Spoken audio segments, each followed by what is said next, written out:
નમસ્કાર, welcome back. તમારી સામે સ્ક્રીન પર માતૃભાષા ગુજરાતીમાં બે વાક્ય લખ્યા છે। બંને વાક્યનું માતૃભાષા ગુજરાતીથી અંગ્રેજી કેમ થાય છે તે શીખવાડીશ।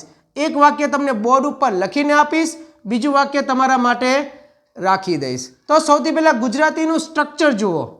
જો તેઓ આવ્યા હોત, આવ્યા હોત, આવ્યા હોત, ગુજરાતીના છેડે હોત અને એની બાજુમાં ક્રિયામાં ય, તો અમે તેમને મળ્યા હોત, અમે તેમને મળ્યા હોત। બીજું હોત આ રહ્યું અને છેલ્લે આવી ગયું પૂર્ણ વિરામ, અહીંયા છે અલ્પ વિરામ।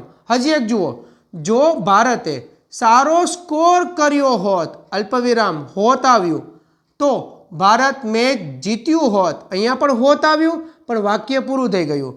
વાક્યની શરૂઆતમાં જો આવે છે, વાક્યમાં પૂર્ણ વિરામ પછી તોથી તમારું બીજું વાક્ય પૂરું થાય છે।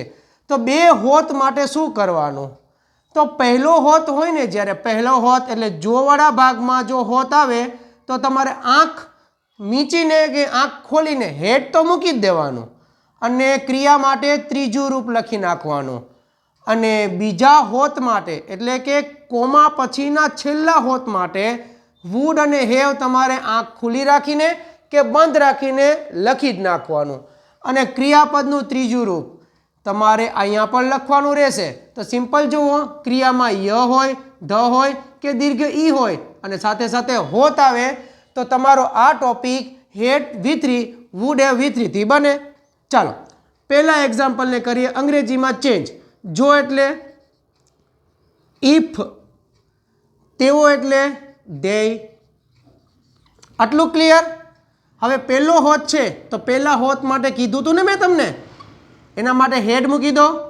આવ્યા, આવ્યા એટલે કમનું ત્રીજું રૂપ કમ જ થાય। હવે પહેલી લીટીમાં બધું ક્લિયર થઈ ગયું તો કરી નાખો અલ્પ વિરામ। હવે અમે, અમે એટલે વી થાય। મળ્યા હોત, આ છેલ્લો હોત છે તો છેલ્લા હોત માટે વુડ હેવ તો આવશે જ ને, હા। મળવું એટલે મીટનું ત્રીજું રૂપ મેટ થાય। વી વુડ હેવ મેટ, કોને? તેમને, તેમને એટલે હિમ લઈ લઈએ અથવા ધેમ લઈ લઈએ। લો, તેઓ આવ્યા હોત તો અમે તેઓને, તેમને એટલે કે તેઓને મળ્યા હોત।